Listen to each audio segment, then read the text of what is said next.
때 사실은 저는 정치학을 하지 않았거든요. 저는 공부를 경영학을 했어요. 경영학을 했고 회계학을 했기 때문에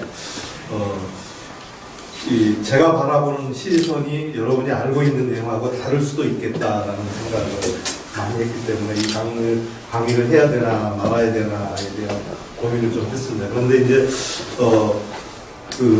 우리가 살면서 보면은 모든 게 진실이라는 게 없잖아요. 제가 느끼는 게 그래요. 뭐 많이 살지는 않았지만은 하나의 어떤 사건에 대해서 옳다라고 느끼는 게 없는 것 같아요. 혹시 여러분 어렸을 때 여름에 선풍기 켜고 자면은 죽는다고 알고 있죠? 그렇게 알고 있죠. 저희 세대 이상들은 다 그렇게 알고 계실 것 같아요. 선풍기를 켜고 자면은 죽는다. 이게 위험하다. 그러니까 꼭 잘 때는 선풍기를 꺼야 된다라고 했는데 제가 우리 아들들한테 그 얘기를 했어요. 그랬더니 말도 안 되는 얘기다라고 하면서 걔네들은 그게 근거 없다라는 거예요. 근거 없다라고 하는 얘기가 무슨 얘기냐면은 과거에는 그렇게 뉴스에서 많이 나오는데 지금은 과학적으로 그런 게 아무것도 없다. 그렇게 없다라는 게 밝혀졌다. 근데 저희가 알고 있는 거는 옛날 기준으로 알고 있는 거거든요. 근데 걔네들은 새로운 기준으로 알고 있어요. 그러면 우리는 철석까지 믿었던 것들이 사실이 아닌 거예요, 사실은. 우리가 맞다고 생각했던 게 맞지 않다라는 거예요. 그러면서 제 아들들이 나무 위키를 딱 들여다보면서 나무 위키에 뭐라고 써 있냐면은 요즘 과거의 어른들은 선풍기를 켜고 자면은 죽을 수도 있다라는 거를 믿고 있다라고 써져 있어요, 나무 위키에. 근데 여러분은 다 그렇게 알고 계시잖아요. 사실 저는 아직도 선풍기를 끄고 자요, 여름에. 그렇게 한번 학습된 게 무서운 거라고 생각이 돼요. 한번 학습이 되면 절대 바뀌지 않습니다. 사람이라는 게. 그래서 제가 오늘 드리는 내용은 정치나 국제사회학을 전공한 사람이 아닌 경영학을 전공한 사람의 입장에서 저 나름대로 공부를 한 거죠, 사실은. 그래서 여러분이나 저나 다 큰 차이가 없어요. 국제 정세에 대해서 아는 게 큰 차이가 없는데 저는 어떤 시각을 가지고 바라보고 있는지를 여러분한테 얘기를 해드리고 싶고 또 여러분이 알고 계시는 시각을 저는 한번 들어보고 싶은 생각이 있어요. 저는 사실은 주로 해왔던 일들이 역사 지정학이 아니라 경영학을 했고 회사의 기업체에 가서 컨설팅하는 일들을 주로 해왔어요. 그렇게 해갖고 기업체에서도 일도 있었고 그렇기 때문에 제가 바라보는 관점은 이런 관점일 수밖에 없다라는 거죠. 파워게임이나 권력이나 이런 거가 아니라 국제 정세를 바라보는 관점이 경험에 비춰서 볼 수밖에 없잖아요. 그래서 저는 이런 관점으로밖에 볼 수 없다라는 것을 이해해 주시고 그거를 지도 관점에서 쭉 설명을 하겠습니다. 이 지도는 제가 직접 제작한 겁니다. 위성 사진 다 다운받아가지고 제작을 해서 요 지도 이 선을 그어놓은 게 나중에 설명을 드릴 텐데 그게 의미가 있는데 나중에 설명을 드리면서 보도록 하겠습니다. 관점을 좀 말씀을 드리면은 요 그림을 한번 보신 적이 있으신가요? 네덜란드의 유명한 화가가 애셔라는 분이 그린 그림이에요. 그러니까 여기 계신 분의 어떤 분들은 이 사람이 계단을 올라가는 걸로 보이기도 할 거고 어떤 분은 내려가는 걸로 보일 것도 할 겁니다. 똑같은 그림인데 해석이 그만큼 다른 거죠. 똑같은 그림입니다. 똑같은 그림인데 왜 어떻게 보이십니까?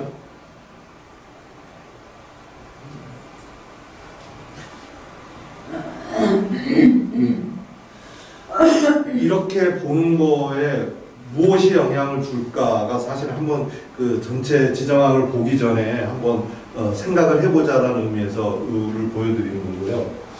자,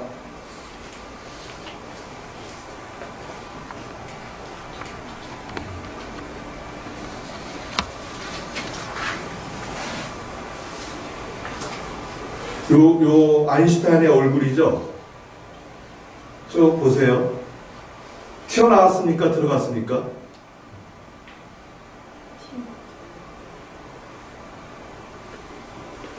어떤 사람은 튀어나오게 보이고 이렇게 보면은 들어가 보이죠, 그죠? 똑같은 건데 누구에게는 튀어나온 걸로 보이고 누구에게는 드러나온. 근데 대부분 여러분은 아인슈타인의 얼굴은 튀어나온 걸로 보였을 겁니다. 그죠? 얼굴은 다 튀어나온 걸로 보이죠, 얼굴이. 돌아갈 때만 잠깐 이렇게 들어간 게 보이죠.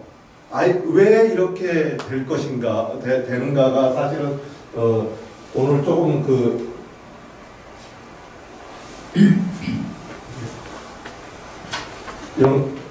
영향이 있습니다. 그리고 우리가 어떤 뭐를 인지하고 할 때 한번 이거 보세요. 뭘로 보이십니까? 카메라로 보이죠. 우리가 어떤 사물을 보거나 인지를 하거나 뭘 할 때 사실은 여기에는 A, B, C 문자가 적혀 있거든요. A, B, C 다 이걸로 보지 않아요. 뭔가를 그룹화해서 보죠, 그죠? 그룹화해서 본다 이거죠. 이건 게스탈트 프레임이라고 그러는데 게스탈트 이론이라고 그러는데 심리학에서 그러니까 각각의 합이 전체가 되지 않아요. 사실은 우리가 살아오면서 뭐를 뉴스를 보던 간에 똑같은 사건을 보더라도 혹은 똑같은 내용을 듣더라도 집에 가서 얘기하는 게 다 다르고 그리고 본 거 자체가 개별 거를 봤지만은 전체를 봤지만은 합은 개별의 합이 아니다 이거죠. 게스탈트 프로그램이. 그게 왜 그러냐면은 우리 인간은 뭔가를 집단화하려고 하는 성향이 있어요. 그룹화 시킨다 이거죠. 그러니까 정치 뉴스를 보면은 좌파는 맨날 똑같은 걸 보고 좌파라고 그러고 그 요거하고 우파는 똑같은 거 보고 또 요거해요. 제가 유튜브에다 영상 올리면요. 그 좌파 성향인 사람이 막 욕하고 우파 성향인 사람이 욕해요. 그러니까 뭔가를 그룹화하려고 하는 성격이 있어요. 인간의 타고난 본능이에요. 어쩔 수 없어요.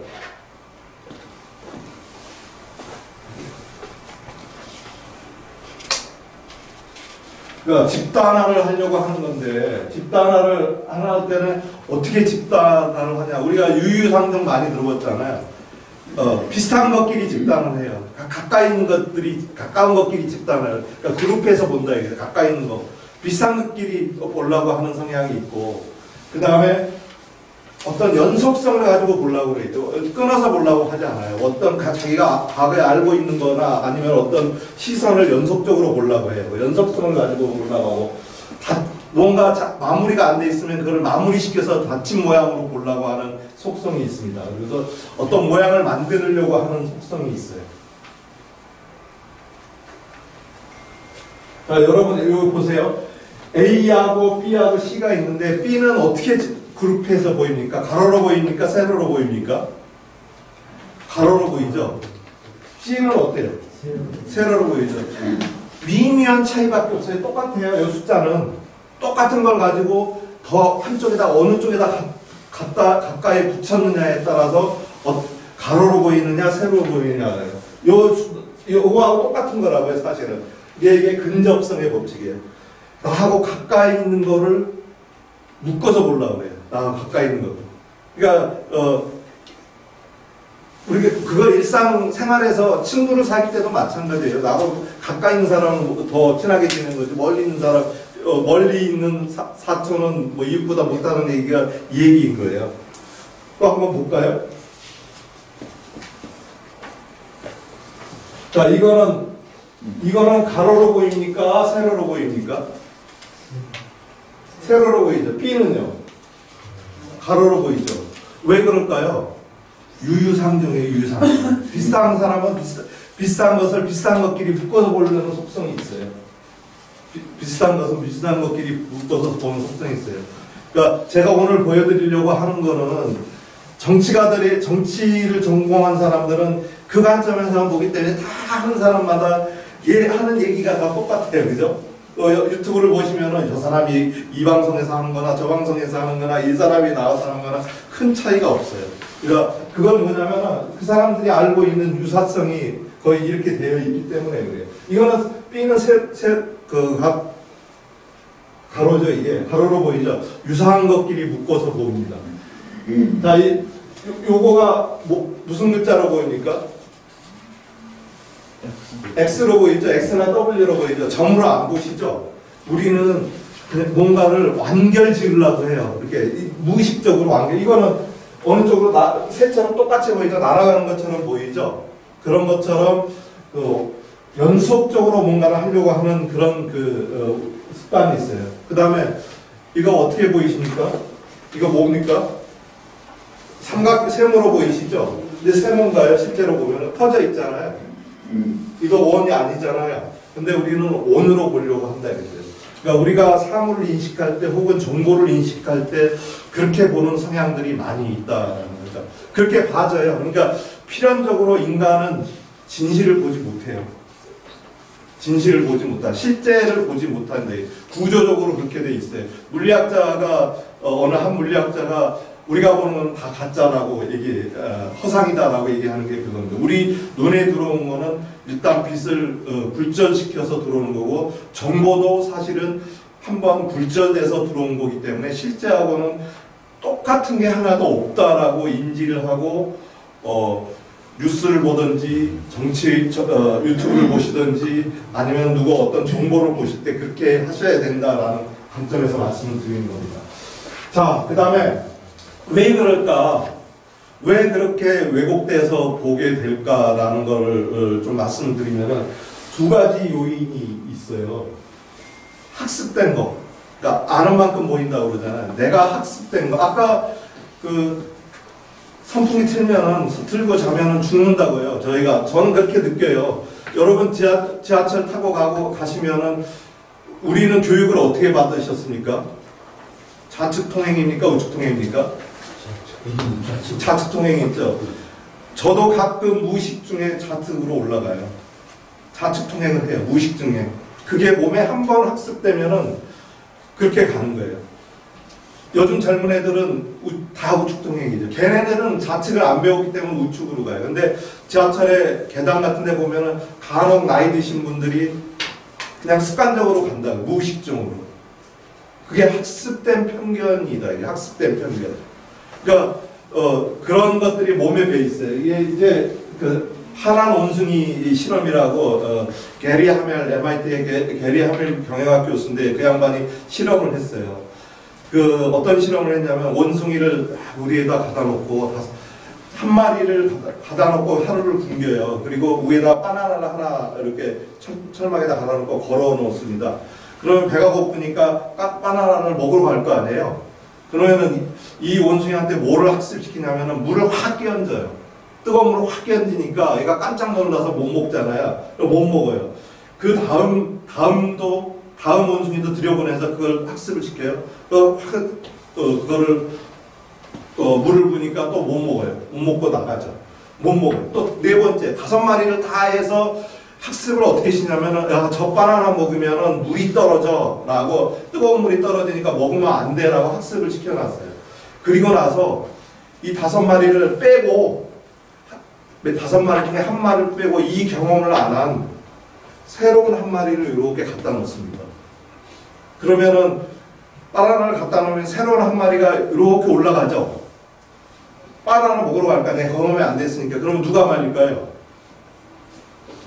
나머지 4마리가 말려요. 저거 먹으면 안 돼라고. 그런데 이제 그 중에 4마리 중에 또 경험한 한 사람을 빼고 또 새로운 한 마리를 넣어요. 그러면 두 마리가 새로운 사람이죠. 그러면 이 새로운 사람도 새로운 원숭이도 먹으러 갈 거 아니에요. 먹으러 가면은 누가 말릴까요? 나머지 4마리가 말려요. 새로운 애 하나하고 걔는 물도 맞아본 경험도 없는데 새로운 한 마리가 가서 또 말려요. 4마리가 한 마리를 말려요. 이렇게 해서 새로운 경험한 적이 없는 새로운 원숭이 5마리를 갖다 놓더라도 아무도 그 바나나를 안 먹습니다. 그게 사회적 학습이에요. 그 사회적 학습이에요. 그래서 그런 게 요즘은, 과거에는 집단화 교육에서 교육을 시키는 거를 많이 교육으로 그런 거를 했는데, 요즘 뭘로 하냐면 매체가 하죠. 유튜버가 하고. 그러니까 그 구구 유튜브에 빠진 사람은 하루 종일 그걸 봐야 돼요. 그거 안 보고는 안 돼요. 또 진보 유튜브에 빠진 사람은 다른 거는 안 들어와요. 그거 다 자기가 경험도 한 번도 안 해봤지만은 다 그게 다 맞는 거예요. 그게 척석같이 맞는 거예요. 뭐 그렇게 되는 거예요. 인간이 되는 게 그런 거예요. 그러니까 여러분이 알고 있는 거는 진실이 아니다. 그래서 어떤 현상이 일어나냐면 사실은 축이 옳은 게 있고 그른 게 있잖아요. 그 다음에 싫어하는 게 있고 좋아하는 게 있잖아요. 그러면 이제 학교에서는 뭘 배우냐, 옳은 거, 정의로운 거는 해야 된다고 선택을 해야 된다고 이걸 배우잖아요. 옳고 좋으면 제일 좋죠. 근데 그거를 선택을 안 해요. 옳고 좋아하는 것만 선택을 해요. 그러니까 윤석열 대통령이 본인은 그러니까 학습이 잘못돼서 본인은 그게 옳다고 생각하는 거예요. 옳다고. 그죠? 옳다고 생각하고 또 그런 걸 좋아해.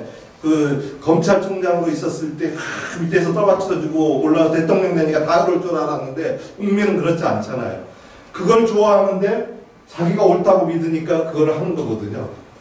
근데 그 사람은 뭐가 차이가 있었냐면 기준이 차이가 있었어요. 기준.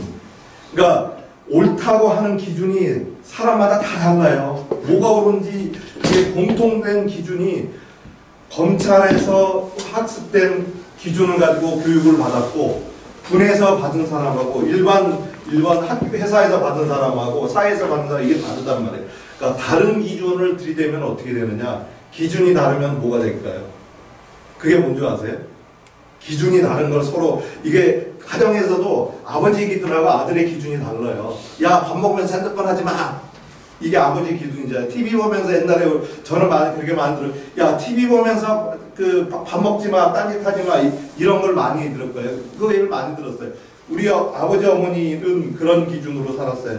여러분 TV 보면서 TV 보면서 밥 드십니까? 안 드십니까?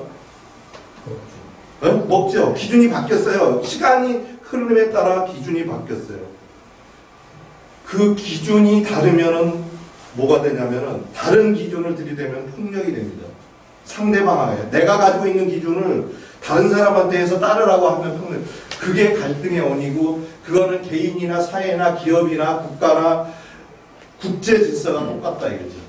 지금 우크라이나에서 벌어지는 전쟁도 서로 다른 기준을 가지고 얘기를 하는 거예요. 기준이.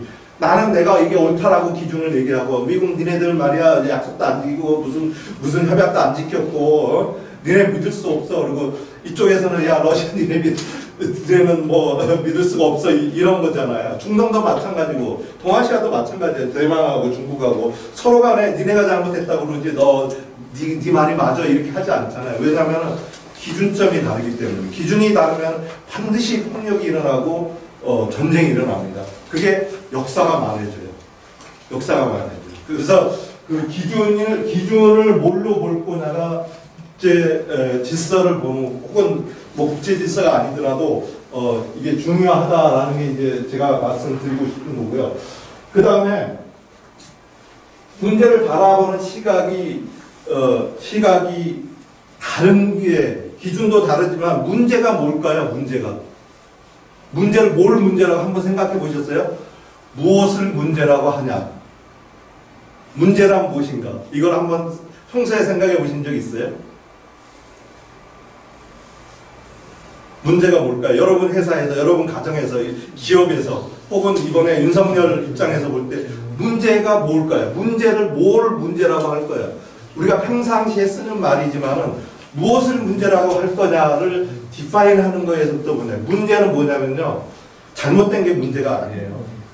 내가 바라는 거하고 현재 내 상태의 차이가 문제예요. 그 갭이 문제의 크기는 바라는 게 많으면은 그리고 현재 상태가 안 되면은 그 문제 크기가 엄청 큰 거예요. 해결할 수 없는 문제가 돼요. 그러니까 그게 바라는 게 전략일 수도 있고 방침일 수도 있고 혹은 어떤 기준일 수도 있고 법률일 수도 있고 여러 가지가 있을 수 있죠. 그거하고 내가 할 수 있는 현재의 상태가 문제예요. 그게 뭐 경제학에서의 효용곡선이라고 하는데 하여튼 이 문제를 정의하는 이 갭 때문에 그 잘못된 선택을 하고 잘못 보는 거라는 거죠.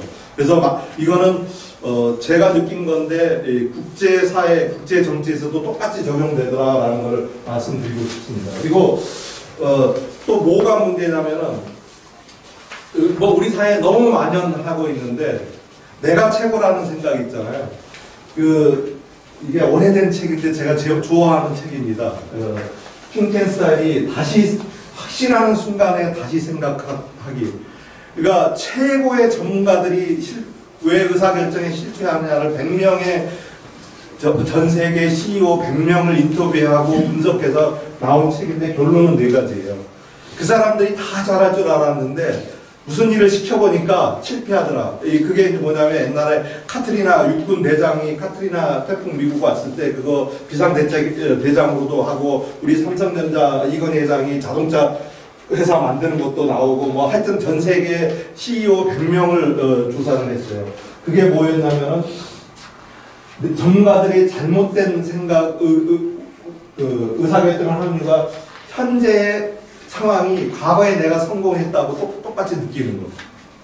야, 나는 나 때는 말이야. 이 얘기 나오잖아요. 그 성공 경험을 현재 상태 조건이 다르고, 여건이 다른데도 그거를 들이대는 게, 그게 뭐냐면 지금, 저는 윤석열이 똑같다고 보거든요. 야, 나는 옛날에 이렇게 해서 내가 하면 다 따졌대. 라고 하는데, 실제로는 상황이 다 다르요. 그러니까 선풍기 틀고, 자면은 다 죽지 않는다는 거 다 아는 애들이에요. 그런 사람한테 야 선풍기 틀고 자면 죽어라고 백날 얘기해봐야 안 되는 거거든요. 두 번째는 현재의 판단을 오도하는 과거에 내가 이렇게 했을 때 됐어라는 과거의 경험 때문에 그런 거를 한다 이거. 그 사리사욕. 그 다음에 과도한 애정이나 집착. 딱 맞아 떨어지죠. 이 4가지가 다 맞아 떨어지죠. 그게 국제사회에서도 똑같이 이루어지더라. 확실한 의사결정자들의 선택이 결국 국제사회의 지정학을 결정하는 요소가 많더라라는 게 이제 한 거고요. 그래서 저 나름대로 가능하면은 저도 그런 경향이 있죠. 왜냐하면 학습을 그렇게 받았기 때문에 제 나름대로 3가지 관점으로 사물을, 국제사회를 보자, 역사를 보자, 경제를 보자, 3가지 관점을 정했어요. 그게 이제 제가 나름대로 어디에 책에도 없는 겁니다. 그냥 PPT 이론이라고 했어요. 첫 번째는 공간이 중요하다. 플레이스, 터가 중요해요. 터가, 야, 중동에서 태어났으면 맨날 유사 이래로 인류 창설 이래 중동은 전쟁해 왔거든요. 중동에서 태어나면 터 때문에 거기서 싸울 수가 없어요. 아프리카에서 태어났으면 아프리카는 인류 탄생 이래 헐벗고 굶주렸거든요. 그 다음에 우크라이나 지방은 5000년 전 이래로 계속 싸움해왔던 것입니다.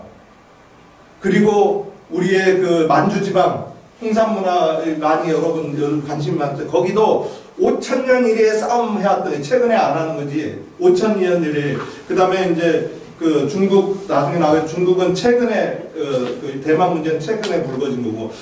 그 터가 어디에 있었느냐가 굉장히 중요하다 이거예요. 미국은 그렇지 않잖아요. 뭐 적도 없고 지네가 최강국이잖아요. 터가 좋잖아요. 여기 누가 건드릴 사람도 없고. 그러니까 그 터가 중요하고 두 번째는 사람이다. 사람. 거기에 사는 사람이 어떤 사람들이 사느냐. 그 터의 무늬를 만드는 게 결국 역사라고 하잖아요. 터무늬라는 게 그런 거잖아요. 그 사람이 중요하다. 세 번째는 그게 항상 같지 않다. 시간대별로 다르다. 아까 얘기했던 그 선풍기 틀면은 죽으면 죽을 수도 있다라고 하는 질식사할 수 있다라는 잘못된 진실이 항상 적용되는 거 아니다. 지구가 돈다는 것이 지구가 돈다라는 그러니까 태양이 돈다라는 것이 항상 적용되는 건 아니었다. 인류 역사를 보면은. 그러니까 영원한 이거야라는 법은 없다 이거죠. 이거야라는 법은. 그래서 관점을 볼 때, 바라볼 때, 저는 최대한 이 3가지 관점으로 지정학을 혹은 현재 정치 문제를 혹은 지리를 혹은 역사를 한번 보고 싶다라는 측면에서 이제 제가 그냥 붙인 겁니다. 제 나름대로.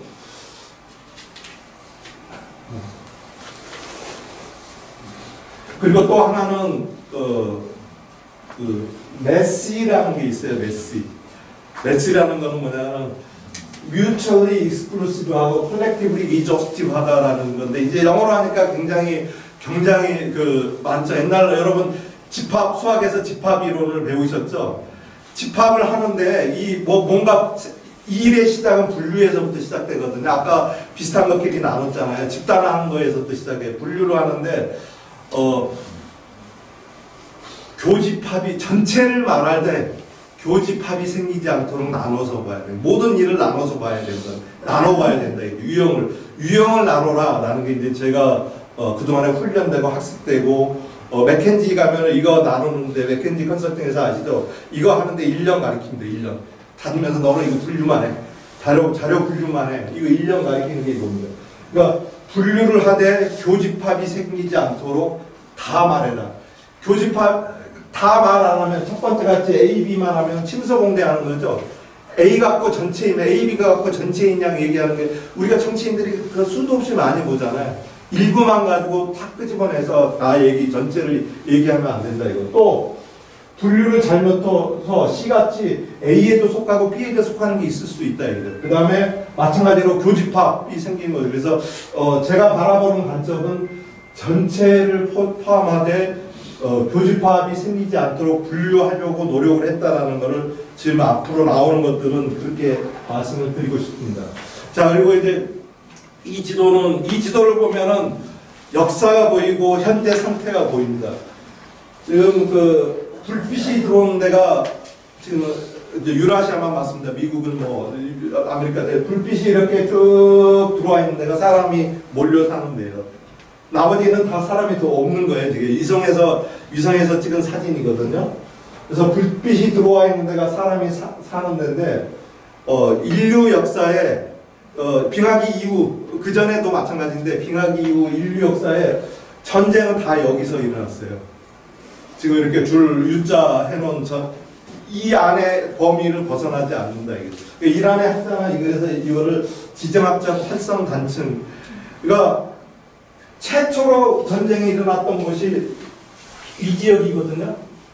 이 지역은 인류가 한 1000명이 아프리카를 벗어나서 이게 싸워서 정착한 데가 여기하고 이쪽이에요. 여기에서부터 한 4만 년 전에 네안데르탈인하고 처음으로 접속해서 싸움을 일으킨 곳이 이곳이에요. 여기 그래서 네안데르탈인하고 우리가 피를 2%를 가지고 있다라는 거 아니에요, 유전자를. 그래서 이 사람들이 퍼져나가는데 이 퍼져나가는 길도 여기고 여기 정착해서 사는데 그런데 여기에서 왜 싸우냐 이거예요. 지금도 여기서 싸우고 있고 여기서 싸우고 있고 여기는 싸울랑 말랑 곧 터질 것 같고 여기도 마찬가지잖아요. 대치 중에 있는 거잖아요. 여기 조금한데 여기는 왜 싸우느냐? 왜 싸울까요? 싸움은 왜 일어날까요? 여러분이 평소에 싸울 때, 인간관계를 할 때, 싸울 때 왜 싸우십니까? 밤에 그 뺏어요. 그러니까 뭔가 이득이 있어야 싸우는 거지, 이득이. 내가 이득이 없으면, 아니면은 내 거를 뺏기지 않으려고 싸우든지. 그렇잖아요. 근데 지금 큰 그림을 그려놓은 데가 공통점이 뭘까요? 크게 이렇게 쳐진 데가. 풍족한지. 보세요. 제가 이게 최근에 다시 제가 이거 그린 생각을 그려놓은 건데 각 나라가 전체 쓸 수 있는 돈이 있어요. 쓸 수 있는 각 나라가 모든 돈이 있어요. 결국은 뭘 얻으려고 하면 돈을 보는 거 이제 전 경제적 관점으로 들어요. 돈이 있는데 각 나라에서 기본 나라 살림한 거 이게 돈이라는 게 각 나라가 쓸 수 있는 돈이 뭐죠? 전문 용어로 GDP라는 거죠, GDP. 그러니까 그 나라에서 국내에서 다 생산한 돈이 그게 벌어들인 돈, 하여튼 쓸 수 있는 가용 총 돈일 거 아니에요. 물론 그걸 하기 위해서 돈 지불한 것도 있지만 그리고 나서 각 나라 살림하기 위해서 쓴 돈이 있잖아요. 그 남은 돈 갖고 어디 있어요? 에너지. 그러니까 이런 학자가 있어요. 서양을 왜 지배하는가라는 책을 쓰신 분이 있고, 그 다음에 이제 가치관의 탄생이라는 책을 쓰는 그 학자가 있는데, 그 사람의 얘기는 1인당 에너지 획득량을 하기 위한 인류의 역사가 그거다. 1인당 에너지 획득량을 높이기 위해서 인류가 태토의 탄생에서부터 지금까지도 그게 벌어진다라는 거죠.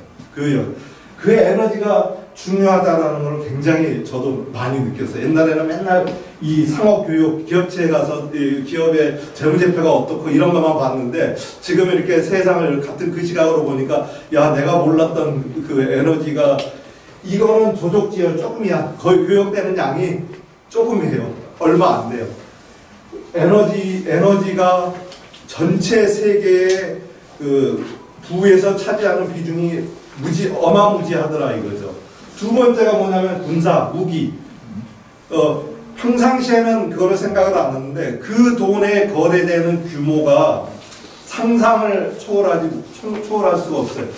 우크라이나에 여러분 우크라이나 뭐 다 관심이 있으니까 거기에 돈이 미국이나 유럽이 얼마를 쏟아부었을까요? 한번 돈으로 생각을 해보신 적 있어요? 얼마를 쏟아부었을까요? 여러분 상상을 한번 해보세요. 굉장히 많이. 아니, 굉장히 많이는 아는데 그 규모가 얼마를 쏟아부었을까요? 제가 자료를 보니까 460조 원을 쏟아부었어요. 그러면은 우리나라 1년 예산이 한 600 몇 조 되죠. 그러니까 뭐 한 70, 80%가 그 전쟁 때, 그러니까 우크라이나 쓴 돈 말고 미국하고 유럽이 원조로 그 비용으로 준 게 460조. 우리나라는 거기다 얼마 줬을까요? 여러분 우리나라 국민이니까 최소한 얼마 줬는지를 알아야 되잖아요. 얼마 줬을까요? 내가 아침에 보고 왔거든요, 그 숫자를. 1조 1,000억 원 가까이를 줬어요. 상상이 되죠? 여러분 그거 아셨어요? 국민 아무도 모르잖아요. 국회의원을 알아요? 그러니까 보는 게 그거를 봤다고 하면은 누군가가 꼬집었어야 돼요. 누군가가 꼬집어야 되는데 저는 힘이 없어서 지난달에 사실은 봤거든요. 독일에 이제 키일 연구소하고 우크라이나 트래커 해가지고 거기에 모든 얼마 주기로 약속했는데 얼마를 줬다를 트래킹한 게 있어요.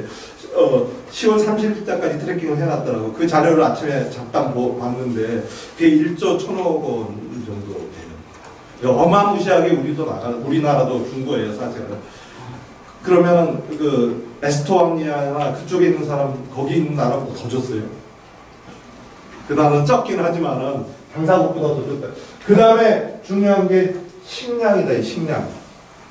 이 식량 때문에 먹고 사는 문제가 있으니까 남의 거 내가 못 먹으면 옛날 유목민이 그런 거 아니에요. 못 먹으니까 기후가 안 좋을 때는 남의 거 뺏어서 정착하는 데 가는 데 있잖아요. 그게 다 어디냐면은 여기에요. 네 번째가 교육이잖아요. 교육이 일어나는 통로가 다 여기에요.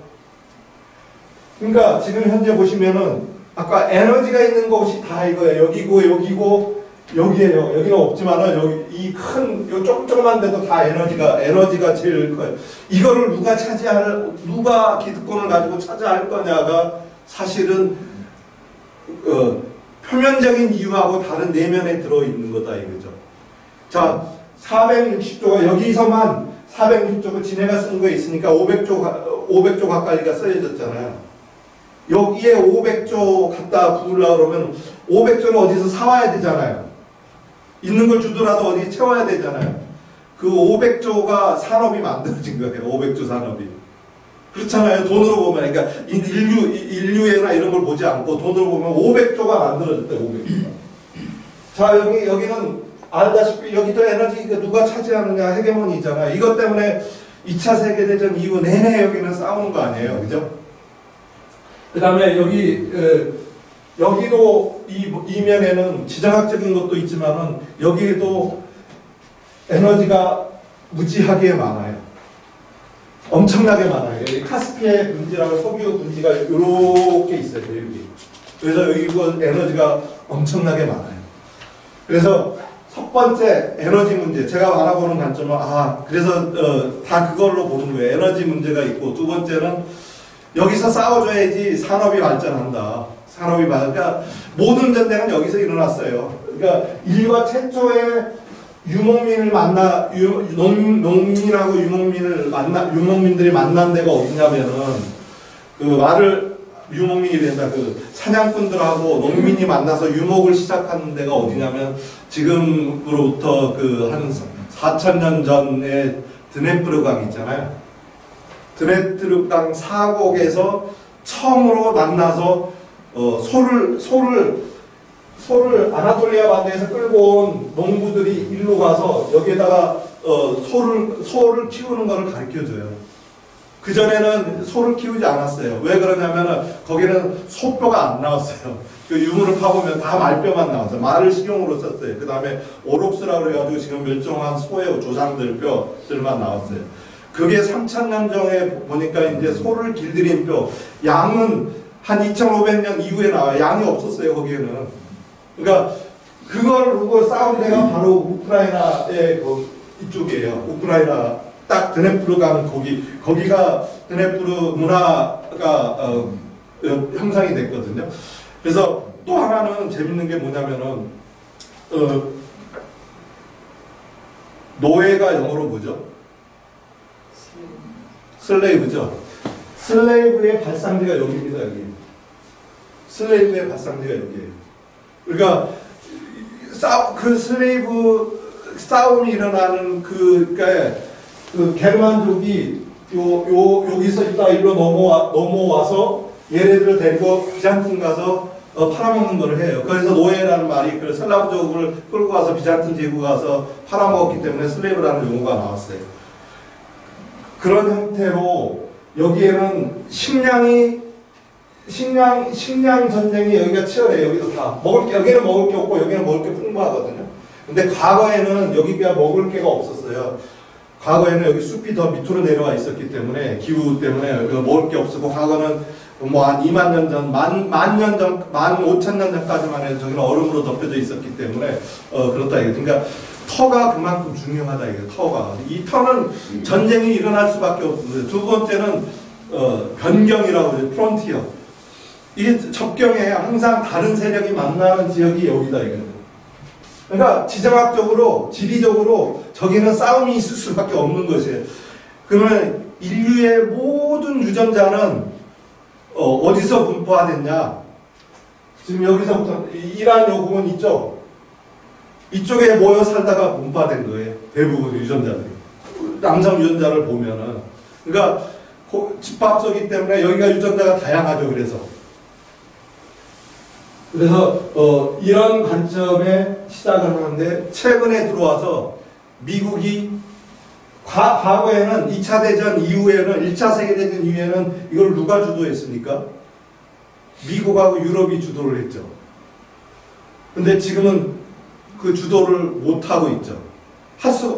중국이 도전을 하고 러시아가 망해가던 러시아가 다시 살아났고 이란이 힘을 쓰려고 그러니까 어떤 생각을 하겠어요? 여러분이 저기에 리더라고 하면은 이제 저대로 가다가 다 뺏겨. 어떤 생각을 하겠어요? 그러니까 거기에 그 진영을 끌고 가는 사람들이라고 그러면 어떤 생각을 하시겠습니까? 여러분 리더가 됐어요. 싸움을 해야 돼. 어떤 생각? 판을 다시 짜자, 판을. 새 판짜기를 해야 되겠다는 생각을 한 게 지금 현재 국제 정세가 아닌가 저는 그렇게 해석합니다. 새 판을 짜지 않으면은 우리 잘해보자 얘기가 가지고 안 되겠다. 그런 상태까지 몰려버렸다 이거죠. 모든 면에서 군사, 경제, 정치 모든 면에서 그 판국까지 가지 않았느냐. 주도권을 다시 놓지 말아야 된다. 보리스 엘친이 대놓고 말했잖아요. 보리스 엘친이 보리스 존인가요? 저 영국 총리 누구죠? 우크라이나 전쟁 평화협상 중단했던 그 친구가 그 얘기 했잖아요. 서방이 주도권을 잡아야 된다. 이게 실수로 말을 해버렸거든요. 자, 이제 이게 뭐냐면은 미국 기지가 있는 실제 좌표 이게 사실 딱 움직여야 되는데 안 움직이네. 할 수 없어요. 여기 지도가 이렇게 움직이도록 되어 있는데 이게 실제 미군 기지가 있는 좌표입니다. 실제 미군 기지가 있는, 움직이죠. 움직이는. 요게 아까 제가 그림하고 똑같죠? 여기는 군대가 있다라는 건 뭐예요? 군인이 주둔하고 있다라는 거는 싸우겠다는 얘기잖아요. 여차하면 싸우겠다라는 거예요. 어떤 상황이 벌어질지 모르니까 여기가 미군 기지가 있는 거예요. 아까 있는 위치하고 똑같죠, 미군 기지. 그러니까 미군은 자기네 나라에는 물론 나라가 있긴 하지만 예비 지원부대고 다 여기 있는 거예요, 여기에 부대예요. 그러니까 이거를 뭐 정치학자는 대양 세력과 대륙 세력과 해양 세력의 대결이라고 하는데 하여튼 여기서는 군대 자체가 있다라는 거는 군을 가지고 있다라는 건 싸우려는 의도가 있는 거예요. 싸움이 일어날 수 있다라는 의도가 있는 거예요. 아까 보셨듯이 제일 많은 데가 어디예요? 여기하고 여기하고 여기죠. 그러면 여기는 언제든지 전쟁이 일어날 수 있다. 여차하면. 언제든지 전쟁이 일어날 수 있어요. 그게 뭐 명분만 없을 뿐이지 명분만 있으면 바로 전쟁이 일어난다. 그렇게 생각하셔야 돼요. 안 그러면 평화로운데 군대 됩니까? 이런 데다 군대 많이 주둔시켜요? 여기도 이런 데다 주둔시킵니까? 안 시킨다고요. 평화로운 데는 안 해요. 그러니까 먹을 게 없는 데는 안 둬요. 먹을 게 없는 데는. 여기는 먹을 게 있는 거거든. 자, 지금 이 지도가 뭐냐면은 석유와 가스의 매장지예요. 전 세계. 석유와 가스의 매장지인데 제일 많이 매장된 데가 어디예요? 러시아잖아요. 어? 그 다음에 카스피해 쪽하고 중동은 워낙 많아요. 여기도 그 리비아하고 튀니지 쪽을 리비아를 정권을 붕괴시킨 이유가 사실은 요거에 있다고 저는 보거든요.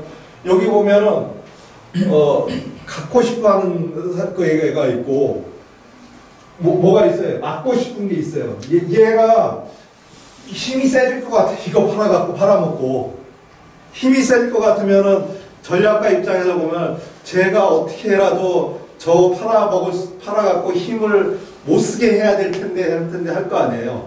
그게 언제부터 했을까요? 언제부터 그 행위를 했을까요? 레이건 대통령 때 처음으로 저쪽 파이프라인이 노르스트림 많이 만들어지거든요. 레이건 대통령 때 많을 때 레이건 대통령이 강력히 반대하면서 니네가 파이프라인을 건설할 수는 있지만 우리의 기술로는 할 수 없다. 그래서 절대 그걸 막으려고 그러는데 누가 있냐면 메르켈 총리나 아니 그 독일의 그 슐츠하고 그 사람 그 슐츠가 누군지 아세요? 노르스트림 회장이에요. 노르스트림 회장. 우리 한국 사람 여자하고 결혼한 거 있죠. 그러니까 그거를 막고 싶은 거예요. 왜냐면은 러시아에 대한 두려움이 있기 때문에 러시아를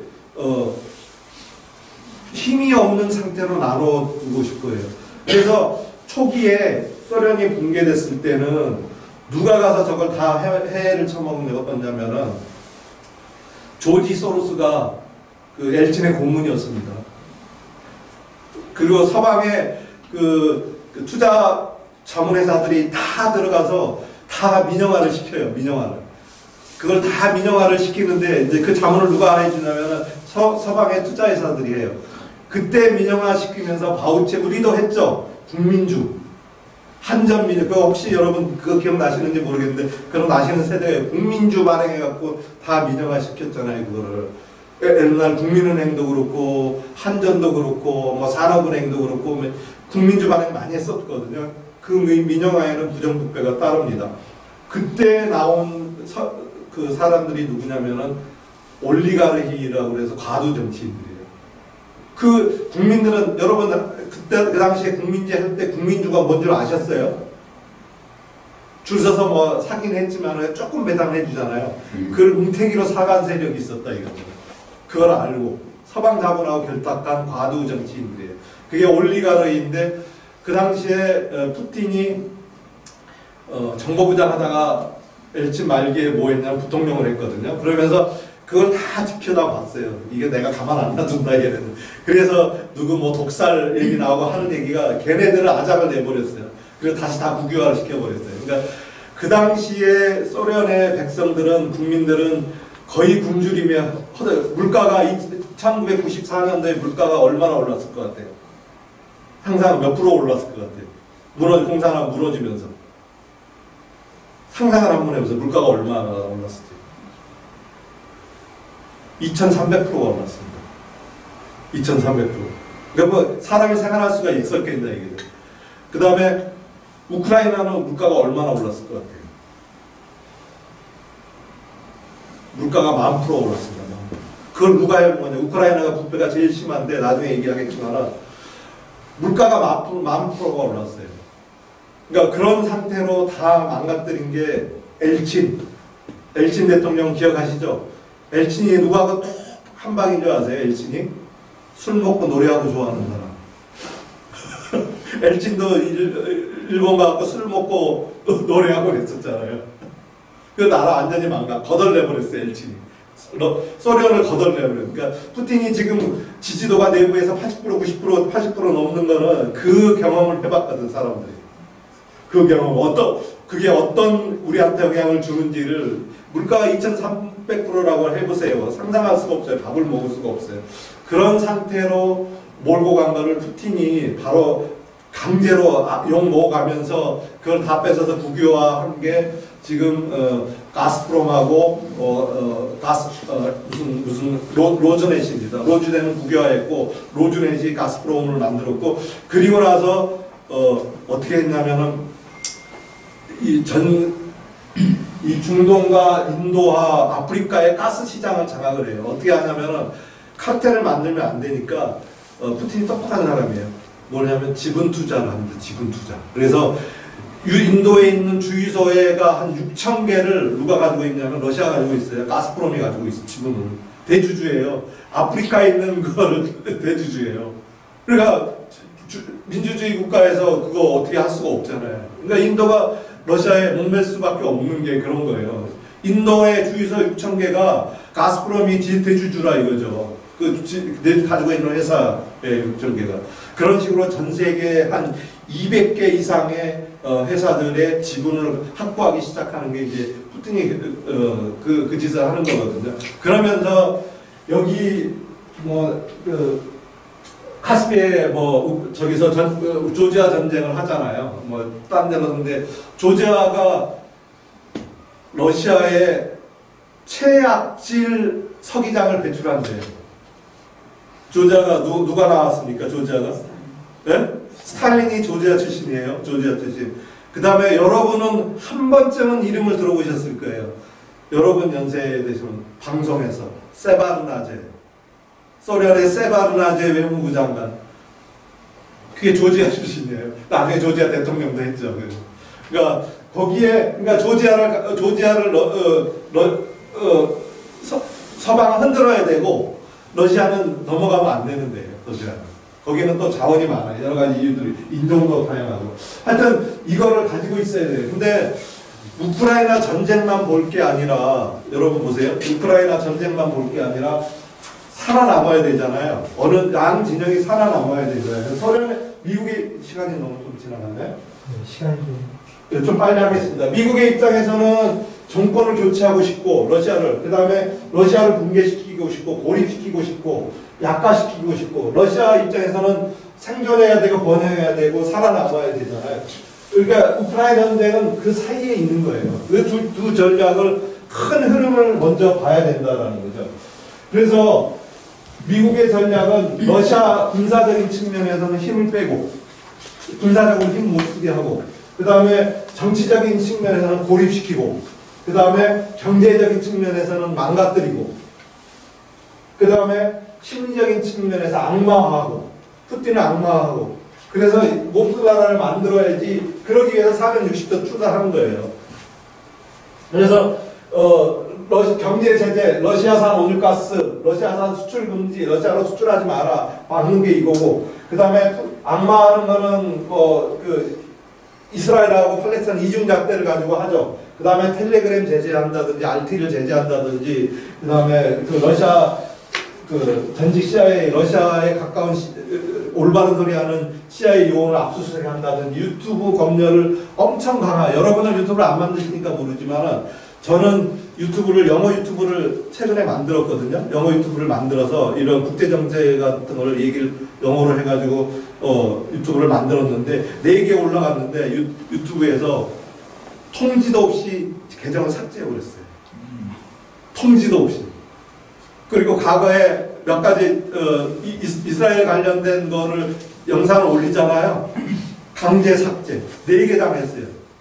강제 삭제. 하나는 계정을 아예 없애버렸고 그건 나중에 사업통지 당신은 우리 정책에 안 맞아서 이거 계정 쓸 수 없는데 별다른 내용이 아니에요. 그냥 이런 개념적인 도용 가지고 데이터 분석한 걸 보여주는 거예요. 그러니까 지극히 논리적인 거를 보여주는 데서 그러니까 그게 뭐냐면 유튜브 전 세계 그러니까 그 자기 생각대로 오도록 하는 거를 프레임을 학습을 이렇게 시킨 거예요, 사람들. 그 작업이 굉장히 많이 일어나고 있다. 그리고 피가 달라요.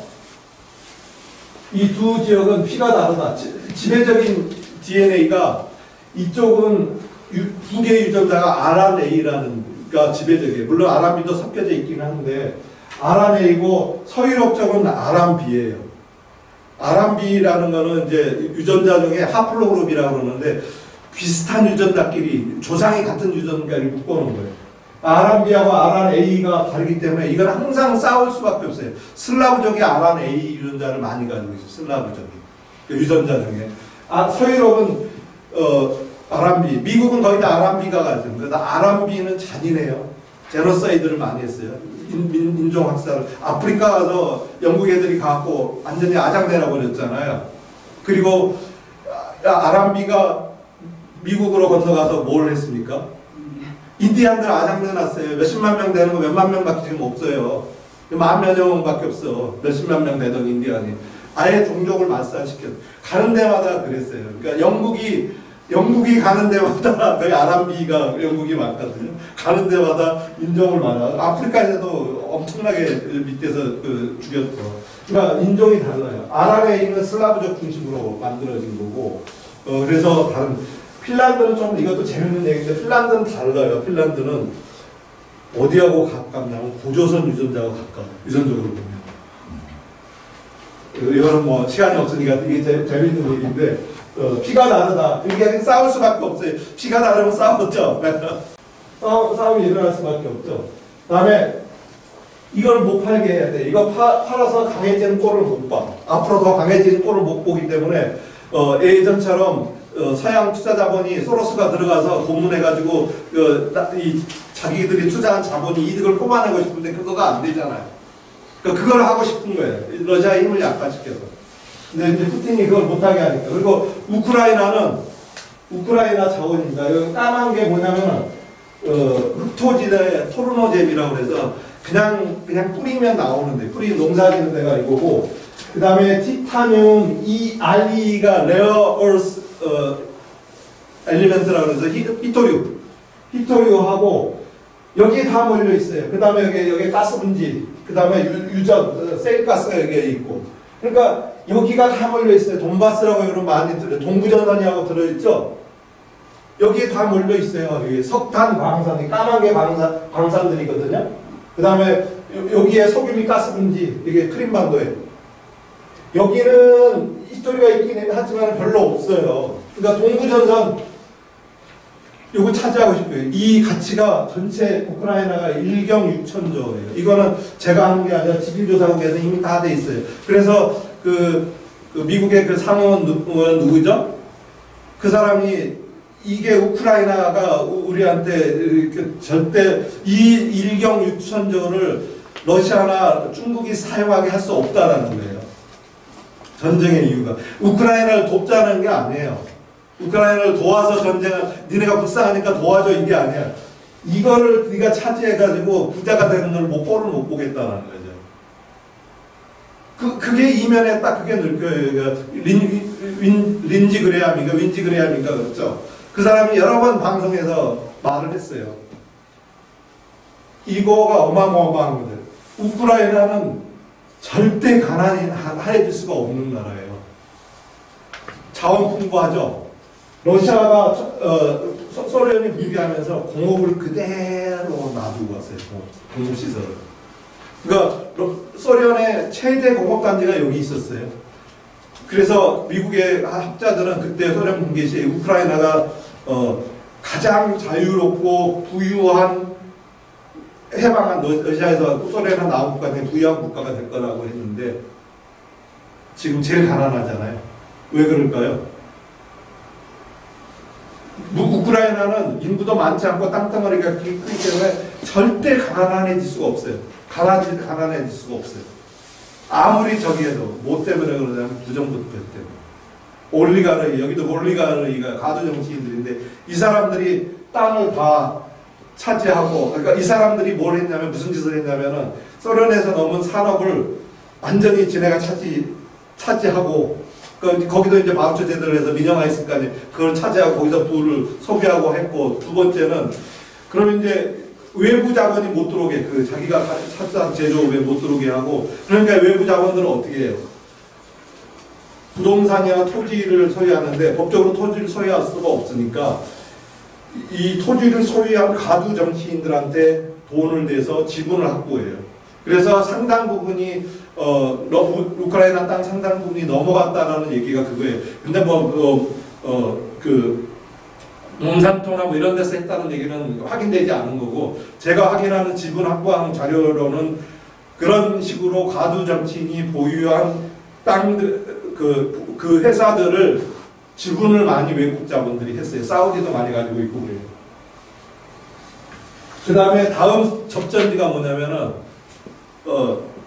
이곳이에요. 여기가 앞으로 최대의 접전지가 될 겁니다. 어디입니까? 북극.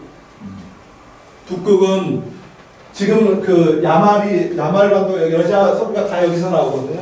유럽계 확대가 돼요. 서부 산지가. 이 분지가 이렇게 돼 있기 때문에. 여기에 또 광물이 무지하게 많아요. 근데 지금 얼음이 30년 내에 녹거든요. 핀란드가 아무 위협도 없는데 왜 나토에 가입했겠어요? 장기적으로는 여기가 전쟁터다 이거죠.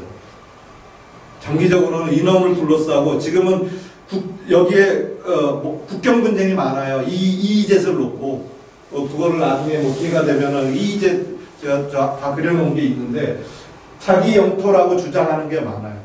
그리고 러시아가 이걸 선점하고 있어요. 북극해 항로도 만들고 있고, 여기에 접한 나라가 6나라가 되거든요. 여기 북극해를 도를. 그 나라들이 기후변화가 일어나서 따뜻해지면 제일 좋은 데가 여기에요. 그 다음에 당장 하고 싶은 게 있었어요. 트럼프 대통령 때. 트럼프 대통령 때 우리나라에 트럼프가 와서 뭘 팔아먹고 갔죠? 모르시죠? 세일가스를 팔아먹었어요. 그 전에는 우리나라가 미국에서 LNG 가스를 한 톨도 안 샀어요. 트럼프가 2017년인가 와서 우리나라한테 팔아먹고 간 게 세일가스예요. 그 시점에 그 미국에는 세일가스 산업이 큰 문제가 생깁니다. 팔아먹을 데가 없어요. 유럽은 이미 러시아 파이프라인 가스가 다 들어가 있고, 아시아는 우리가 카타르 거를 제일 싸기 때문에 카타르 거를 갖다 썼거든요. 그걸 다 잡아가지고 막대한 돈을 투자해서 해놨는데, 그때 미국은 어떻게 했냐면 셀가스 나오는 거 태웠어요. 그냥. 나오는데 그거를 멈출 수가 없으니까, 한번 뚫으면 멈출 수가 없거든요.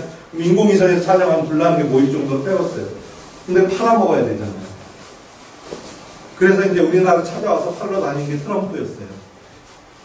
당장 그게 뭐냐면 아틱 LNG, 야만에 이제 러시아는 석유 가스가 두 가지, 파이프라인으로 하는 거는 유럽에 팔고, LNG 가스는 딱 두 개밖에 없어요. 세 개, 캄차카하고 야마라고 캄차카가 있었는데, 캄차카는 일본에서 가지고 가고, 야말의 요 LNG2가 올해 요런을 오픈하면 어떻게 되냐면 미국의 LNG 산업이 완전히 죽어요.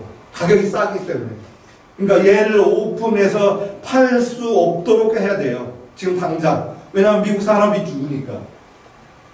그게 뭐냐면 가격이 제가 2020년도에 몇 년 전에도 한번 자료인데 조사해가지고 가스 가격이 미국 가스 순수한 가스 가격이 LNG 아트 LNG는 0.5밖에 안 되는데 미국하고 멕시코만 해서 나오는 거는 세일 가스라 3달러예요. MMBTU당 3달러예요. 그 다음에 뭐 에카 하는데 비용 이런 건 다 똑같고 수송비도 비싸요. 미국은 수송비도 봐서 태평양 건너서 우리나라까지 올라오고 생각을 해보세요. 얼마나 비쌀 건지. 그 다음에 상납비도 비싸고 금융비만 싸요. 그래서 원가가 싸요. 요 당시까지만 해도 우크라이나 전까지만 해도 우리나라 주요 수입처는 카타르였습니다. 제일 쌌어요. 3.6달러. 우크라이나 전쟁 하고 나서 우리나라 가스 수입이 어디로 바뀌었을까요? 카타르에서 생산하는 건 유럽 줘야 되잖아요. 러시아에 거 없어졌으니까 어딘가에 사잖아요. 그걸 어디 갖고 오냐면 호주 거 갖다 씁니다. 호주가 제일 수입이 많아요. 작년에 2023년도 24년 호주가 어떻게 해요? 제일 비싸죠. 그거를 양보한 사람입니다. 그거를 양보하는. 그러니까 여러분은 가스값 너무 올랐어. 뭐 2만 원 하던 게 갑자기 8만 원 들어가고 그랬어. 이 얘기만 했지. 저 실체를 모르는 거예요. 가스값 엄청 오르셨죠? 근데 물가가 안 올 수밖에 없는 거죠. 엄청나게 오르고. 이게 다 거기에 있는 거예요. 이거를 양보했기 때문에 어떻게 해서라도 이거를 덜 양보하고 호주 걸 더 샀어야 되는데 이걸 더 갖고 왔어야 되는데 장기 계약을 해놓고도 알았습니다. 형님 해버린 거예요. 그 다음에 이제 이게 야말이거든요. 야말 반도거든요. 러시아 가스관이 소련 시대 때부터 만들어졌어요. 지금 좀 넘어가도록 하겠습니다. 지금 이제 마지막 남은 가스관이 우크라이나를 통과하는 마지막 남은 가스관이 하나가 남아있어요. 올해 말에 연말에 만들어지게 되거든요. 연말에 이제 종료돼가지고 요 가스가 실제 가스 라인 좌표입니다. 이거는. 그래서 어디까지 가냐면 이태리까지 가요. 하나 남은 게. 그래서 슬로바키아나 헝가리 같은 경우는 이게 없으면 물가가 엄청 올라갈 거예요. 그러니까 고민이에요. 어디서 사야 되는데 내년에 팔긴 할 거예요. 어떤 방법으로든지. 그 다음에 이제 LNG를 유럽은 파이프라인을 못 쓰니까 미국이 공급할 수 있는 생산 캐파가 한정되기 때문에 가스는 생산을 확 늘리지를 못해요. 늘리지 못하니까 유럽은 써야 되잖아요. 그러면 파이프라인을 못 쓰니까 어떻게 돼요? LNG를 써야 되잖아요. 그 LNG가 어디서 아까 야말토에서 나오는데 유럽에서 가장 많이 수입하는 나라가 어딜까요? 유럽이 수입해 가는데 상당 부분을 어딜 것 같으세요? 어느 나라가 수입할 것 같으세요? 네? 아닙니다. LNG는 수입을 하려고 그러면은 LNG는 액화를 시켜야 되는 수출항에서는 액화를 시켜야 되고 액화된 거를 기화하는 시설이 있어야 돼요. 근데 독일에는 그런 기화 시설이 있는 항구가 하나도 없어요. 근데 FLU라고 해서 이제 선상에서 하는 거를 최근에 설치하긴 했는데 그게 없기 때문에 갖고 와도 이것을 쓸 수가 없어요. 그럼 어디서 갖고 오냐? 프랑스하고 여기가 어디지? 벨기에에서 거기는 환적할 수 있는 시설이 있어요. 환적. 그러니까 LNG를 러시아에서 수출하면은 아시아로 수출하려면 여기서 환적해가요. 환적해서 이렇게 아시아로 와요. 그래서 이 환적항이 여기인데 이 두 나라가 얼마를 수출했냐면 2023년도에 이게 실제 자료입니다. 2023년도에 22 밀리언 큐빅미터라고 하는데 우리나라가 1년에 얼마를 쓰냐면은 한 60 큐빅미터를 써요. 1년. 그러니까 21 큐빅미터를 여기서 사갔어요. 그래서 사가서 지네가 썼어요. 그러니까 이게 수출 봉쇄가 안 되죠. 그러니까 니네 가스 쓰는 걸 못 쓰게 해 하는데 안 된다 이거죠. 그 다음에 보면은 러시아에서 한 온유 거기도 석유가 나오는데 발티케 러시아 발티케에서 들어가는 섀도우 플릿이라고 해서 그림자 함대 탱커들 원유선 수적 그림자 발티케가 제일 많아요. 이게 러시아에서 출발한 거거든요. 이만큼이 어디로 갔겠어요? 유럽으로 갔어요. 유럽. 그러니까 다 공식적으로는 다 막아놓고, 그러니까 러시아 가스 쓰지 말라고 하는데 지네가 갖다 써요. 석유도 못 쓰는데 발티케에서 그림자 함대, 국제선을 알 수 없는 그런 거에다 때려다 쓰는 거예요. 한적하고 막 그래가지고. 자, 러시아가 그래서 석유를 팔아서 벌어들이는 세금 수입이 여기가 전쟁 전이거든요. 거의 비슷하잖아요. 바뀐 게 없어요. 세계 경기는 안 좋은데 똑같잖아요. 비슷하잖아요. 그러니까 러시아는 재정적으로 나쁘지 않다 이거죠. 또 하나 변한 것이 없다 이거죠. 또 하나 볼까요? 자, G7과 중국이 러시아로 수출하는 걸 보면은 러시아는 G7은 러시아 수출 파란색이거든요. 수출이 거의 없죠. 러시아도 수출을 못하고 있잖아요. 그 대신 중국이 다 수출했잖아요. 근데 G7 입장에서는 저만큼 수출 시장에 빠졌으니까 숫자는 적어지만 기업하는 사람 입장에서 어딘가는 팔아야 되잖아요. 100 팔았는데 80으로 떨어지면 20을 어딘가를 팔아야 되잖아요. 그래야지 똔똔이잖아요. 전쟁 전하고. 그죠? 그래야지 기업이 살아남을 거 아니에요. 기업체는 그 100을 어디서 20 빠진 20 이게 20이라고 그러면 빠진 20은 어디서 찍을까요? 지금 이게 그 전쟁하고 유럽의 숫자거든요. 이게 뭐 GDP 까만 게 GDP고 독일은 완전히 GDP가 완전히 박살난 거예요. 그 다음에 스페인도 마찬가지고 여기가 이태리, 프랑스 다 GDP가 그 다음에 제조업의 PMI 지수, 제조업 실사 지수도 완전히 개박살났어요. 유럽은 저는 우크라이나 전쟁을 어떻게 정의하냐면 우크라이나 땅에서 유럽하고 미국하고 러시아가 싸우고 유럽이 패했다. 유럽은 숫자로 보면 아작이 났어요. 그러니까 이만큼이 못 팔렸기 때문에 어딘가는 팔아야 되잖아요. 그걸 어디다 팔았을까요? 이게 국제 정치를 돌아가는 판을 보면 되게 재밌어요. 저 GDP에서 G7의 GDP에서 미국이 차지하는 비중이 한 60% 거의 가고 58% 정도 되거든요. 그럼 미국이 사줬을까요? 그 20%를? 미국도 쟤네도 힘든데요. 안 사주죠. 그럼 어떻게 했을까요? EU가 카자흐스탄에 우크라이나 전쟁 후에 카자흐스탄으로 수출한 게 이거예요. 지금 우크라이나 전쟁 전환이 이러고 전쟁이 일어나니까 갑자기 카자흐스탄이 뭐 공업이 활성화됐습니까? 갑자기 부자가 됐으니까 뭐가 됐습니까? 그게 다 어디로 갔겠어요? 러시아로 갔죠, 카자흐스탄. 그 다음에 자동차 부품이 전쟁 전에는 카자흐스탄에 이만큼밖에 수출 안 됐어요. 근데 전쟁 딱 터지고 나서 카자흐스탄으로 저만큼 갑자기 카자흐스탄의 자동차 부품 수요가 늘어나요. 뭐가 늘어나요? 없잖아요. 그럴 리가 없잖아요. EU 전체 수입이 그러니까 우회 수출을 다 러시아로 한 거예요. 우회 수출했어요. 숫자가 얘기한 거예요. 제가 만든 숫자가 아니라 그쪽의 경제학자들이 만들어 놓은 숫자예요. 재밌잖아요. 이거 보면은 보세요. 독일은 키르기스탄 거기에 또 러시아하고 붙어 있잖아요.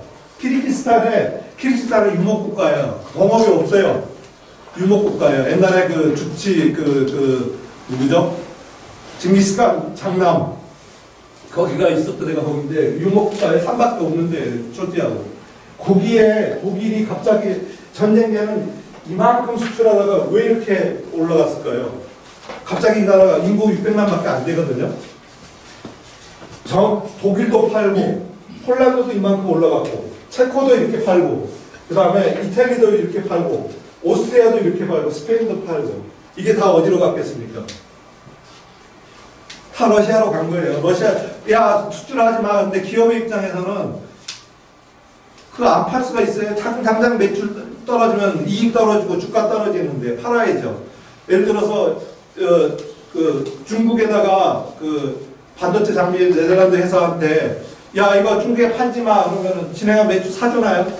안 돼요. 우리나라한테 야 중국에 반도체 팔지 마 그러면 그만큼을 어디다 팔 거냐? 미국이 사주나요? 기업은 그러면 당장 망하라는 얘기잖아요.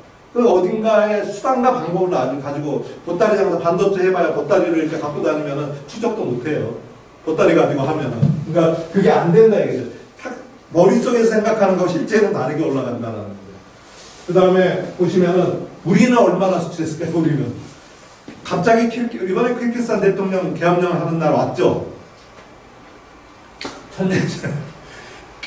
모든 나라가 키르기스탄에 저렇게 수출하면 키르기스탄에 돈이 있어요. 인구도 600하고 GDP도 한 3,000불도 안 되는 나라에 그 이상하잖아요. 이게 다 러시아로 간 겁니다.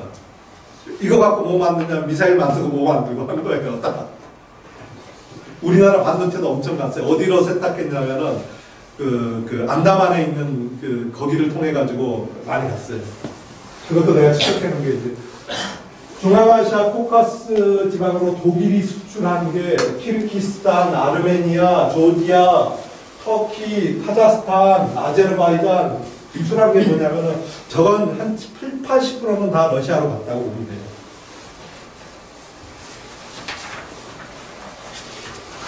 이태리도 마찬가지고 아르메니아도 마찬가지고 각 나라같이 살아야 되니까 그런 짓을 하고 있는 거예요. 벨기에도 마찬가지고 헝가리도 마찬가지고 야 너도 하는데 나는 하지 말라고 하면 돼. 그런 거잖아요. 그러니까 다 키르기스탄으로 수출했잖아요. 그러니까 키르기스탄은 그럴 여력이 안 된다 이거죠. 중국도 러시아로 직접 못하니까 어디다 하냐면 조지아, 벨라루스, 우즈베키스탄, 키르기스탄 전쟁 전하고 해봐요. 중국도 이렇게 수출했고 그 다음에 아르메니아나 아제르바이잔에다 수출하고 갑자기 저런 나라들이 부자가 될 리가 없는데 분쟁 중인데 그렇죠. 그리고 제재를 했잖아요. 제재를 해서 은행 계정 언가웃을 제재했는데 당좌 계정에 이 빨간 게 제재한 계정들이고 파란 게 제재를 안 한 계정이거든요. 총 당좌 계정의 경상수지를 보면은 2024년 3분기만 해도 91억 달러의 경상수지 흑자를 냈어요. 그러니까 제재가 안 통한다는 거죠. 러시아 입장에서. 그럼 러시아는 어떤 전략을 할 거냐? 지네 살라고 블록하라 할 거 아니에요. 군사적인 블록하라 하려고 할 거고 경제적인 블록하라 하려고 할 거고 할 거예요. 그러니까 이런 자기 무리들을 모으는 거죠. 군사 경제적으로. 그게 어디냐면은 중국하고 중앙아시아 국가들하고 글로벌 사우스들, 아프리카 국가들 이런 데 있죠. 중남미 국가들 이런 데 있죠. 그래서 완전히 세력이 재편 중에 있어요 지금. 좀 더 빨리 하겠습니다. 그러면 이제 무역망을 확보해야 되잖아요. 무역망을 확보해야 되잖아요. 그게 뭐냐면은 국제 남북 운송 회랑이라는 거예요. 그러니까 러시아하고 인도하고 모스크바에서부터 산트페테르부르크로부터 인도의 몬바이까지 이미 그 무역망이 확보돼서 이렇게 터져 있어요. 그 다음에 인도가 그걸 받아가지고 야 블라디스토크까지는 우리가 할게 하고 이걸 망을 구축 중에 있어요. 그 다음에 기존의 해상망이 있죠. 기존의 해상망이 있고 북극해 루트가 지금 해서 중국이 그러니까 우크라이나 전쟁의 최대 수혜자는 어디예요? 우크라이나하고 중동 분쟁의 최대 수혜자는 중국이에요. 중국은 에너지가 없는 나라에서 가장 세계에서 싼 에너지를 사다 씁니다. 러시아 거 싸게 사죠. 급하니까 돈 필요하니까 사요. 이란 거의 90%를 사요. 이란도 돈 없으니까 싸게 사죠. 제일 비싸게 사는 나라가 어디예요? 물어보나 많았죠. 물어보나 많아요. 중국은 넣어놨어요. 그러니까 뭐 중국이 우리나라 유튜브 보면은 중국 곤망한다 뭐 한다 그러지만은 봐보세요. 에너지도 제일 싸게 사고 식량도 옛날에는 미국 거 갖다 썼는데 식량을 제일 많이 수입하는 데가 어딘 줄 아세요? 중국이? 브라질이에요. 브라질. 브라질이 미국보다 싸게 줄 거 아니에요.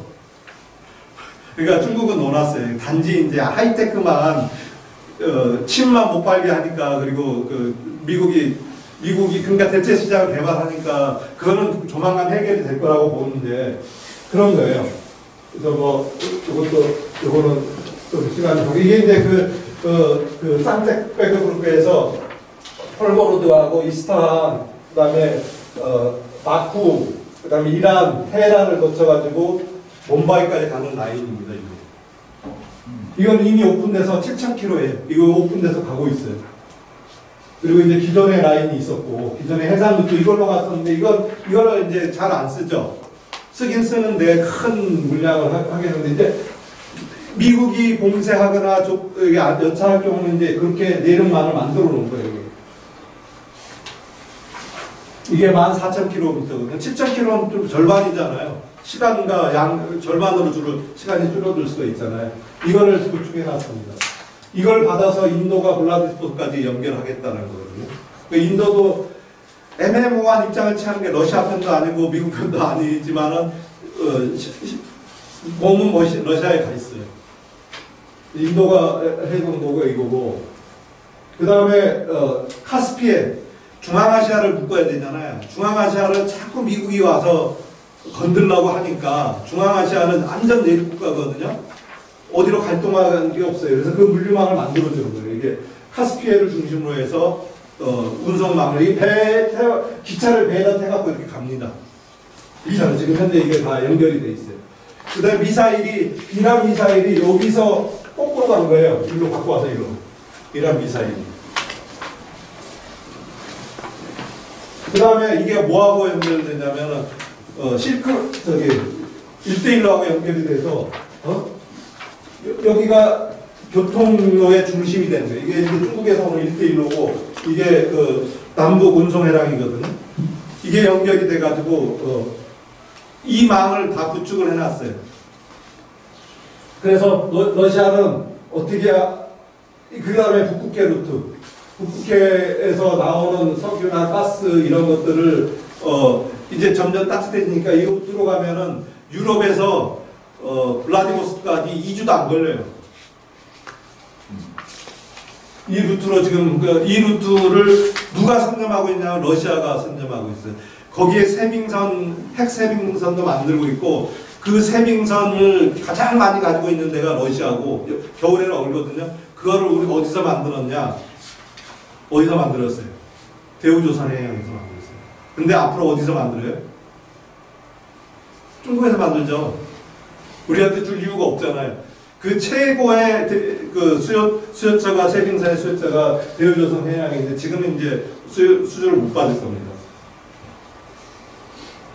그래서 러시아는 동남진하고 있어요. 유럽을 버렸어요 이미.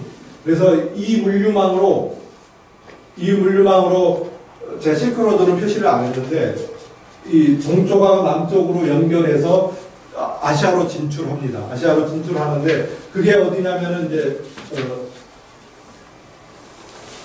이게 시베리아 횡단철도거든요. 이걸 타고 시베리아 모스크바에서 횡단철도를 타고 블라디보스토크까지 가는데 블라디보스토크나 이 동쪽에다 뭘 짓냐면 항구를 짓고 있고 발전소를 짓고 있고 그 다음에 핵발전소를 그러니까 원자력 발전소를 짓겠다라는 거예요. 그리고 여기를 개발하는데 누굴 갖다 쓰겠어요? 북한 갖다 쓰죠, 북한. 당연히 북한과 쓰고 상부상조 아니에요. 북한은 놓았습니다. 지금 역사상 가장 경제적으로 좋은 시기를 가지고 있어요. 왜 그럴까요? 우리 경제 발전이 뭐 때문에 우리나라가 경제 발전이 되는 줄 아세요? 첫 번째는 베트남 전쟁이에요. 베트남 전쟁 가서 돈 벌어왔죠. 두 번째는 뭐예요? 운이 좋았어요. 중동 건설품으로 돈 벌어왔잖아요.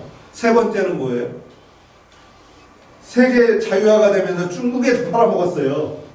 이거 우리가 잘해서 한 것도 있지만은 시장 여건이 베트남에서 번 돈으로 기간 산업 만들었지, 뭐 깔고 했지. 그 다음에 중동에서 건설붐으로 거기 갔다 오면 집 한 채씩 다 샀잖아요, 옛날에.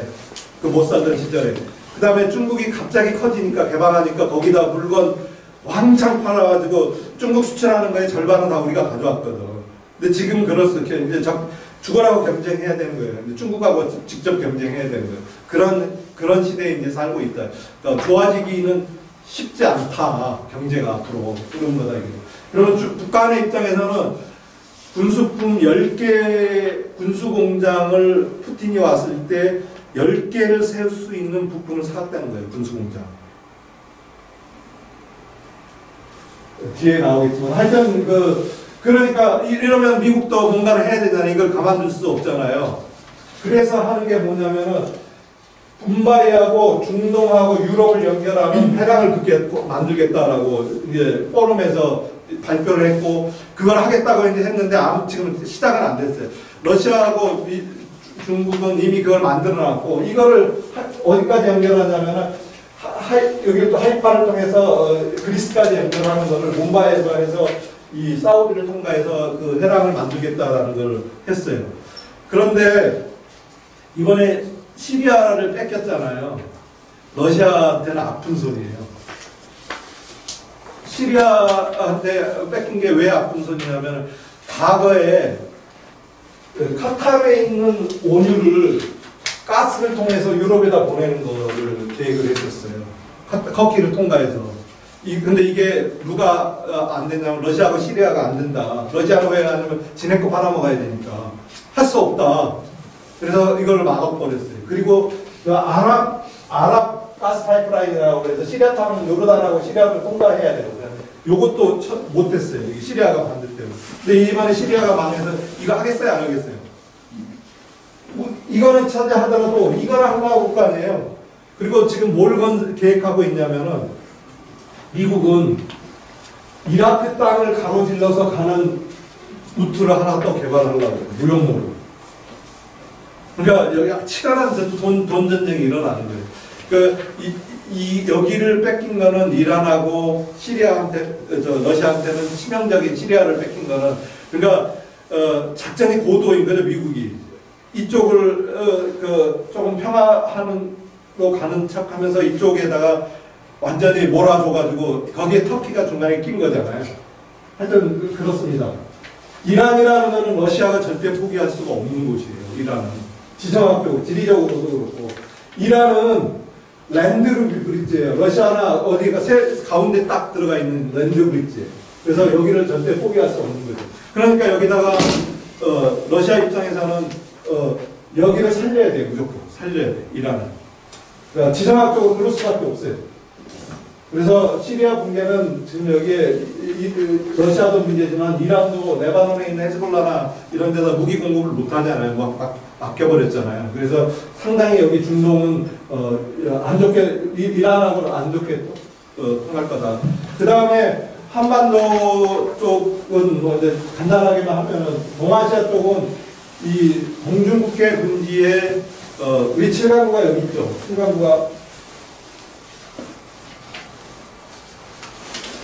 7강구가 여기 있는데 여기는 이미 파이프라인을 중국으로 해서 유전을 뽑아먹고 있어요. 가스를 뽑아 파이프라인이 이미 설치가 돼 있어요.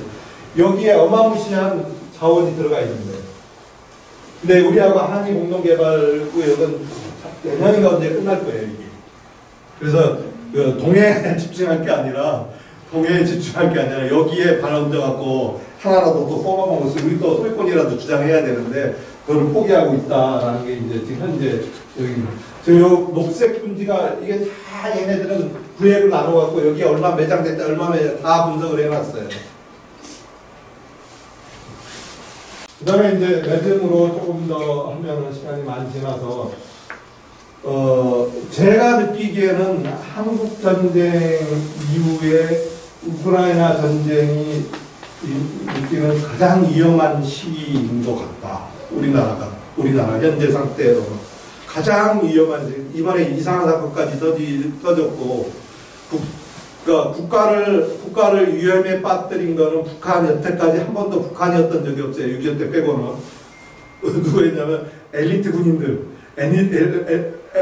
군인들이나 엘리트 정치가들이 위험에 빠뜨렸지. 지금도 그렇잖아요. 그 최대 위기잖아요. 우리가 증시 안정기 금액으로 150조를 준비를 해놨어요. 어떻게 될지 모르니까. 150조면 정상이 돼요. 안 그랬으면 그냥 갈 수 있는데 150조를 준비해놨다 이거예요. 150조를. 환율이 1,440원, 1,500 가면은 우리나라 거덜납니다 지금. 그리고 또 K방산 어쩌고저쩌고 하는데 벌써 물 건너갔어요. 상당 부분. 왜 물 건너가냐? 지금 계약하죠. 1,400원, 1,500원에. 그럼 10년의 경제가 좋아져서 1,000원으로 떨어지면 어떻게 돼요? 제가 옛날에 두산중공업하고 한국중공업 경수로 사업하는 거 이런 거 프로젝트 관리하는 거를 어떻게 해야 되는지를 컨설팅을 했었는데 수주 한국중공업이 제일 어려운 게 건설업이 우리나라 엔지니어링 회사들이 다 망했거든요. 옛날에 대림 엔지니어링, 삼성 엔지니어링, 현대 엔지니어링, 현대건설이 따로 있고 엔지니어링 회사 다 망했는데 그게 왜 망했는지 알아요? 시멘트 수주할 때 그 환율 관리를 못해서. 야, 1,500원이니까 야 싸게 우리가 제일 싸게 입찰해 했는데 1,000원으로 떨어지면 50% 손해, 30% 손해 보는 거예요. 이익이 안 나는데. 그래서 손해 보는 거예요. 체코 원자력도 많. 지금 한참 하늘 높을 때 계약을 하면 그거는 드라마나 2, 3년 안에 하다가 아작납니다. 환율만 조금만 내려가면. 왜냐하면 이익이 그냥 없어지는 그거는 매출이 줄어드는 게 아니라 이익이 없어지는 거거든. 이익이 없어지니까 매출은 그거 10배를 더 해야 돼요. 그러니까 그런 상태, 가장 위험한 상태다. 그 다음에 국제 정세가 그렇고 지정학적으로도 리스크가 있고, 그 다음에 북한에 드론 띄운 것도 그거는 정말 멍청한 짓을 한 거거든요. 상식적으로 국제법을 다 위반한 거거든요. 그러니까 그런 거하고 리더십 이까지 합치면은 가장 위험한. 내가 푸틴이 왔을 때 뭐라고 했냐면 제 지인들 아는 분들한테 야, 저 북한군 파병할 투입시키려고 온 거야. 그 다음에 미사일 생산기지, 탱크 생산기지 만들려고 온 거야. 왜냐하면 푸틴의 입장에서는 장기적인 공급처가 필요해요. 장기적인 공급처가. 이게 언제 끝날지 모르잖아요. 이게 미국하고 전쟁이 지금 푸틴도 머리가 거기도 전략가들이 있기 때문에 1년 끝나고 또 말 게 아니라고 또 나중에 언제 갈 수 있으니까 안정적인 무기 공급처가 필요해요. 근데 그걸 할 수 있는 나라가 딱 전 세계 두 나라밖에 없어요. 하나가 어디예요? 이란. 그 다음에 두 번째가 북한이거든요. 이란은 그래서 소위 35기하고 S400 라이센스 생산하는 거를 허가해줬잖아요. 우리 니네 수출 못하는 게 니네가 만들었어. 거기에는 뭐냐면 니네가 만들어갖고 우리한테도 갖다 줘 이 얘기거든요. 그거를 똑같이 야 니네 포탄 미사일 니네 만들어. 그리고 너 공군력 약하지? S400 줄게. 소위 내가 그 대가로 갖고 가. 그리고 인력 블라디보스톡에 써. 그러니까 북한은 김정은은 남한을 볼 생각이 없어요. 왜냐면 야 네가 형제인데 네가 나를 밥 한 끼를 사줬어. 뭘 사줬어. 진짜? 괴롭히기만 했지 밥 사는 것도 없는데 너하고 친하고 지내봐야 나한테 얻는 게 뭐야. 맨날 싸우기나 하고. 그러니까 너 신경 안 쓸래. 해서 폭파한 게 통일탑 폭파하고 북한에 이번에 그 도로 다 폭파했잖아요. 여기하고 얘기해서 얻을 게 하나도 없어요. 없다고 생각하는 거예요. 그래서 김정은이가 산업 시찰한다라는 거 아니에요. 산업 시찰이 군수공장도 가는 거잖아요. 뉴스 보면 NK 뉴스나 뭐 이런 거 보면 맨날 하는 게 그런 거잖아요. 그래서 근데 그 다음 거 우크라이나 입장에서는 이거 좀 더 빨리 넘어가겠습니다. 우크라이나가 필요한 거는 뭐겠어요? 이걸 마무리하는 측면에서 우크라이나가 필요한 거는 현찰이 필요하죠. 현찰은 재정 지원으로 조금 충당하죠. 지네가 뭐 곡물 파는 것밖에 없거든요. 지금 현재는 곡물을 팔아갖고 국가가 운영이 되겠어요. 그 다음에 무기가 필요한데 소모된 무기가 있고 취약한 무기가 있고 수리해야 되는 무기가 있고 자체 생산하는 게 있을 거 아니에요. 오레슈니크가 폭파한 무기 공장이 어딘 줄 아세요? 유즈마의 공장이라고 러시아의 소련 시대 구소련 시대 사탄 미사일을 생산했던 소련 시대 최대 미사일 기지였어요. 그 다음에 우리나라 그 공장이 그게 무슨 공장이냐면 우리나라 나로 발사했죠. 나로 발사한 1단 추진체를 거기서 만들었어요. 그 다음에 북한이 미사일 기술을 만들었죠. 제일 의심받는 게 거기 거를 가져다 썼다라는 거예요. 우크라이나가 경제가 안 좋고 한때 2만 명의 엔지니어하고 과학자들 실업자로 있었거든요. 그 부품 가져오고 해서 북한 기술, 미사일 기술의 원형이 거기에요. 거기가 핵폭탄이 떨어져도 될 수 있도록 거기서 뭐 만드냐면은 우크라이나에서 한 미사일을 지금 현재 제조하고 있고 거기에 감시용 드론을 제조하고 있고 브래들리나 독일 장갑차를 수리할 수 있는 게 딱 두 군데밖에 없어요. 거기하고 하르키우에 있는 공장 하나가 있어요. 소련 그 최전선에 있는 거기를 오레슈니크로 갖다 쏘은 거잖아요. 그게 얼마나 파괴됐는지는 몰라요. 워낙 탄탄하게 되어서 파괴가 안 됐다는 얘기도 있는데, 하여튼 러시아 입장에서는 장기전에 대비해서 전선을 공격하는 것도 중요하지만은 장기적으로 생산할 수 있는 전략. 미국은 자체, 이제 서방은 니네가 자체 생산하라는 얘기거든. 그걸 없애는 거를 했고, 소모된 무기하고 파괴된 무기를 대체해줘야 될 거 아니에요. 그래서 최대한 땡겨서 준 거고, 그 다음에 취약한 무기가 방공자산하고 항공자산인데, 방공자산은 미사일, 대공 미사일들이 있잖아요. 근데 그거를, 주는 족족 깨버리니까, 지금 제일 취약한 것이 이거거든. 그 다음에 이제 F-16을 갖다 줘도 지금 못 쓰잖아요. 그러니까 작년에 5대가 6대 갖다 준 거를 운영을 못 했잖아요. 지네 쏴가지고 떨어뜨렸잖아요. 한 대. 2대인가 4대가 남았는데 지금, 루마니아에 들어있다라는 거 아니에요. 그게 우리나라 공군들이 가서 가르친다는 썰이 많잖아요. 아마 맞는 것 같아요. 제가 찾아봐도. 그 다음에 미사일, 장거리 미사일을 공급하는, 여기에 있을 거고, 그 다음에 병력인데, 병력은 방법이 없잖아요. 더 추가 모집하는 방법. 근데 모집할 인원이 없어요, 사실. 우크라이나가.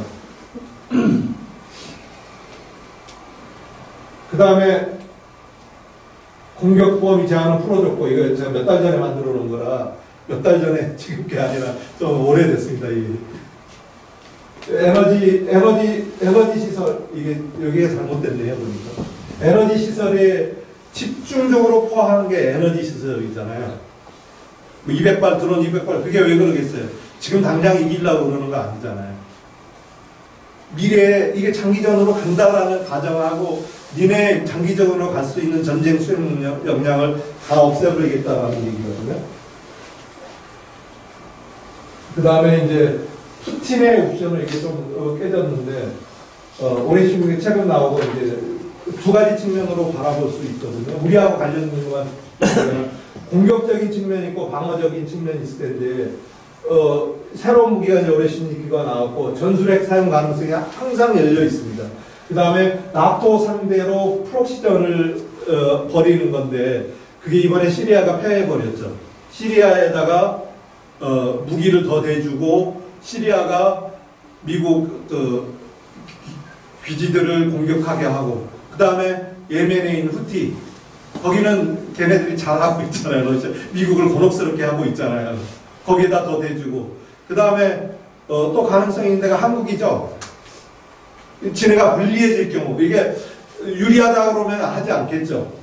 그 다음에 미국의 해외 자산들에 대해서 공격을 하는 게 이제 레이더 시설들, 폴란드에 있는 레이더 시설, 사드에 들어가는 레이더 시설이 어디에 있냐면 폴란드에 하나가 있고, 최근에 설치했거든요. 또 하나는 어디에 있냐면 루마니아 하나 있어요. 하나는 터키에 있어요. 그러면 제일 공격이 가능한 데가 폴란드에 있는 거하고 루마니아에 있는 거거든요. 그래서 그거를 공격할 가능성도 있어요. 여차하면은 그 해외 자산들을 공격하고 있고, 사이버 공격을 할 수 있다. 그 다음에 미국 본토 위협하는 거는 중국하고 같이 하고 있죠. 알래스카에서 최초로 연습했잖아요. 그래서 거의 맞닥뜨린 그거 영상 보셨는지 모르겠지만, 거의 미국이 대응해서 뜬 거는 거의 스쳐 지나가고 뭐 이런 것들이 있어요. 유적 축발까지 간 것들이. 그리고 캄차카하고 동쪽에서 훈련을 많이 하잖아요. 훈련을 많이 하는 거는 그쪽에 긴장을 조성하겠다는 의지가 있어요. 그러니까 막말로 쿠바에도 뭐 간 것도 그런 거, 막말로 중국하고 러시아 함대가 캘리포니아 앞에 그 잠수함이 쭉 올라와 봐요. 그 충분히 그럴 수 있어요. 공해상에서 가서 거기서 쭉 갑자기 일렬로 한 수십 대가 쭉 중국하고 훈련한다고 올라와. 지네도, 그러니까 미국도 여기서 하니까 우리도 뭐 공해상에 하는데 니네가만 공해냐, 항행의 자유 우리도 있다, 이렇게 할 수도 있다. 지금은 한 번도 그런 적이 없거든요. 그러니까 제가 보기에는 굉장히 위험한 상태다. 제가 보기에는. 그리고 유럽에 사보타지가 일어난다. 사보타지가 일어난다는 게, 이번에 발티해에서 캡을 끊어졌잖아요. 그 다음에 영국의 무슨 어디 공장에 불 났고 드론으로 뭐 드론이 감시했고 우리나라도 그 무슨 배터리 공장 올 초에 불 났잖아요. 그 배터리 공장이 어떤 공장인지 모르시죠? 드론에 들어가는 배터리. 우크라이나에 들어가는 배터리를 거기서 만들어요. 그러니까 그런 식의 알 수 없는 주체가 누군지를 알 수 없는 사보타지가 전 세계에서 일어날 수 있다 이거죠. 전 세계에서.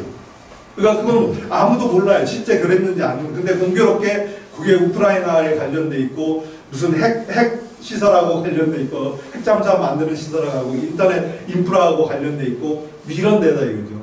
그러니까 그거가 원인이거든. 경고를 주는 거거든요. 그 다음에 중동에는 이미 S400하고 소위 35 라이센스 생산을 했는데 한반도에는 제일 좋은 게 야, 너 핵잠수함 기술 우리 줄게. 니네가 만드는데 우리 기술자가 가서 만들어줄게. 이럴 수가 있잖아요. 그 다음에 두 번째는 무기 생산, 아까도 얘기했죠. 무기 생산 기지원. 그 다음에 국지전 일으키는 거. 이제 이거는 정말 러시아가 궁지에 몰린다. 그러면 야 도와줘 이럴 수 있죠.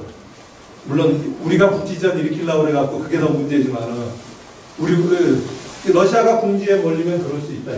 그래서 장기전에 대비한 무기 공급 라인으로 이란과 한반도를 사용할 수 있다. 그 다음에 이제 방어적인 측면에서는 동맹국 참여 지원한다 이거죠. 참여한다. 북한